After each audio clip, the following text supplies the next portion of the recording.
Әуесқой командалар арасындағы қалалық чемпионаттың 3-ші кезеңі аяқталды. Мұнда ең үлкен ұпай Магнитка 2 және Күміс Акулалар командалар арасында өткен ойында болды. Осы ойында Магнитка 2 бірнеше голды қатарынан салып чемпионат рекордын жаңартты. Күміс Акулалар құрамасының қақпасына бұл күні 18 шайба соғылды. Ал олар ойын барысында тек 2 шайба ғана соғылды. Таблодағы соңғы нәтиже 18-2 Магнитка 2 жеңісі. Бешініе құрамасы жастар командасымен өткен ойында 7-2 есебімен алға шықты. Бүгінде турнир кестесінде Магнитка 2 мен Бешініе командасы 3-ші орынға таласып тұр. Ал 6-шы орында тұрған Майқұдық 4-6 есебімен Самарқандқа ұтылса, турнирдің соңғы матчында Магнитка 2 1-7 есебімен Снабженец командасынан ұтылды. Осы тұрғыда айта кетсек, әуесқой хоккейшілерден құралған командалар арасындағы жарыстарға қатысушылар қарасы бүгінде көбейіп келеді. Оларды қолдаушы жанкүйерлер де көбейген. Осы жолғы Теміртау мұз сарайында Магнитка 2 және Снабженец командалар арасындағы ойында Теміртау қаласының құрметті азаматы Юрий Михайлович Боки бой көрсетті. 1967 жылы оны қалалық әкімшіліктен құрылысшы жастар командасының жаттықтырушысы лауазымына шақырды. Команда бір жылдан кейін Қазақстан хоккей чемпионатында чемпион атанды. 1990 жылы команда бірінші лига командалары арасында үздік 10-ға кірді және ТМД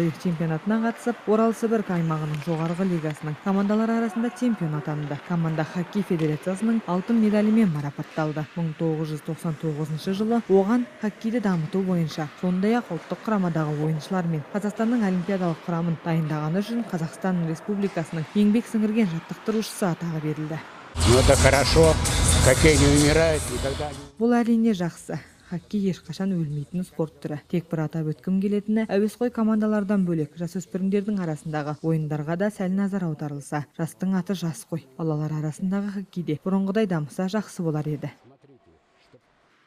Юрий Михайлович әуесқой хоккейге көңіл бөліп, Теміртау командасының тамыр жайып келе жатқанына қатты қуанышты. Жаттықтырушы әуесқой хоккейшілерден бөлек балаларға да ерекше назар аударылса, бұрынғы жастар командасының даңқын қайтарып алуға болатынын айтты.